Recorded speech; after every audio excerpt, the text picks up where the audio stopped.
Hey, I'm Sal from Drupal Forge, and I'm going to walk you through how we ported DrupalPod onto Drupal Forge now. So let me show you how that works. So if you go to drupalforge.org and you type in /DrupalPod, you'll land on this page. This is the default configuration. You can see all the variables here. And if you launch this, you'll get an empty DrupalPod. Okay. But the way you want to use this is you're going to go to the Chrome Web Store or Safari Web Store or Firefox Mozilla Web Store, and you type in Drupal Forge, and you'll install this. I've got this installed, and this is the module right here. Okay.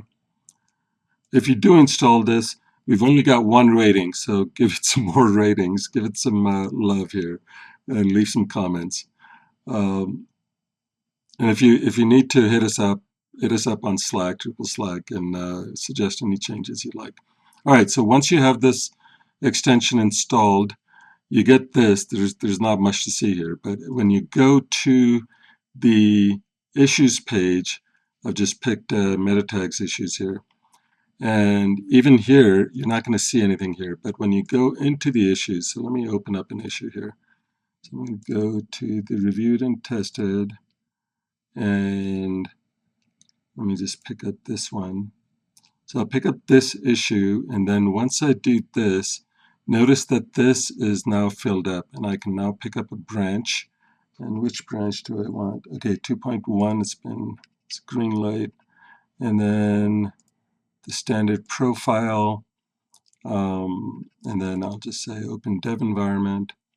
Now you'll see that the variables are much different. It's got all the issue that you wanted to build, the meta tag, the branch, the project module. You get the module version. All the information is here. Install profile, etc. And it's much different than what we saw here. Okay. So this is what we're going to go out and eventually build. So we're going to agree to this, and then we launch the application. So this takes a few minutes. Oh, I have to log in. If you haven't logged in, you'll have to log into Dev Panel. That's the back end of the build.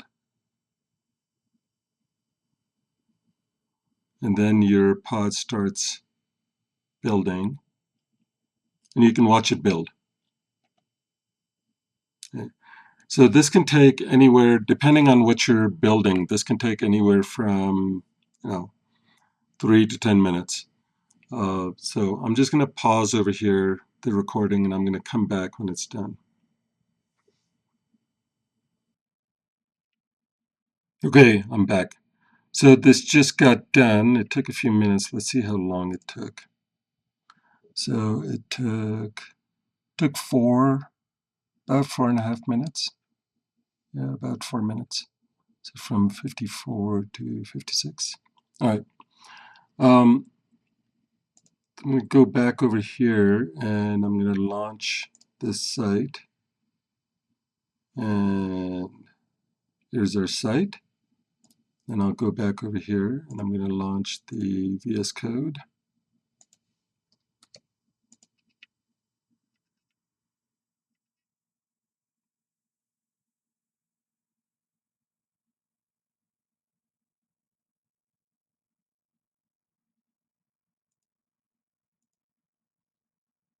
In VS Code, what you can do is open up the terminal.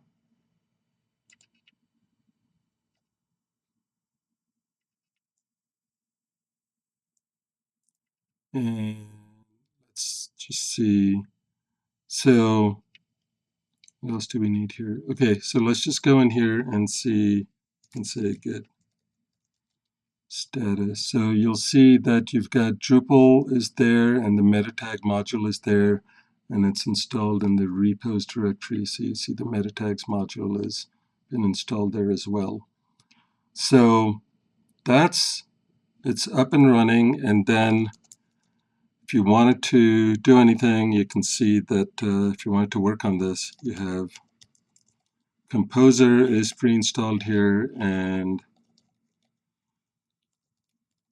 Drush is pre-installed. So you can start using Drush and Composer to do your work, and then you can just commit back and do your contribution.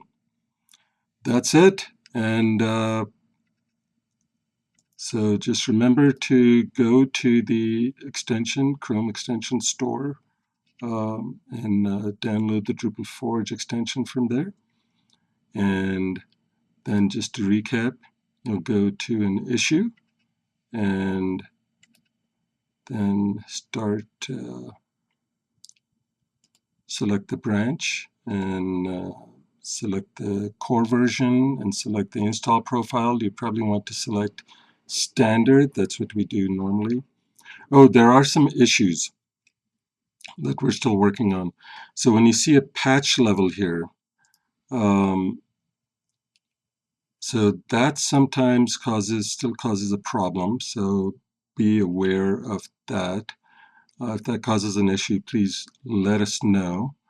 And was there another issue? No, I think that's the only one that we're working on right now.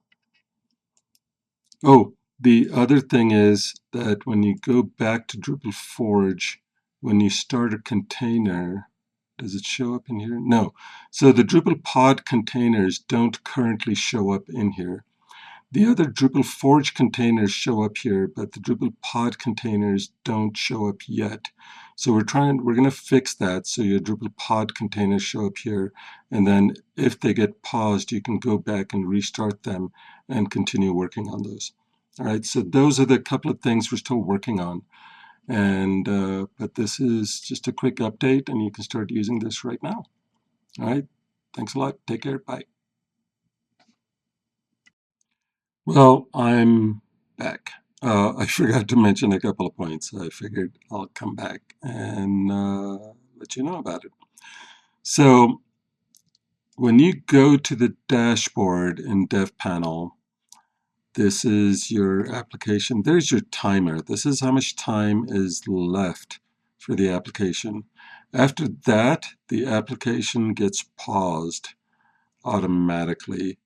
If you want to manually pause it, you could do this. But if you want to, if you're working on it, you can just extend it here. So this gives you another 6 hours, and hopefully there'll be enough for you to continue working. Now, if you try to extend it further, it gives you an error. But if this is like a gas tank, so if this falls below, I guess below 6 hours again, you can hit it again and extend it up again. So you can continue working on it if you like, but you have to remember to do this, otherwise the site gets paused automatically. And once the site gets paused, you can actually go over here to your home, and under the DrupalPod workspace, you will see your pods here. Okay. So if the pod is paused, you can see this one's running, the other ones are paused here. So once this gets paused, you can just come in here and you can unpause this. You'll have to come in and unpause this. All right, so that was one. What was the other thing that I wanted to mention?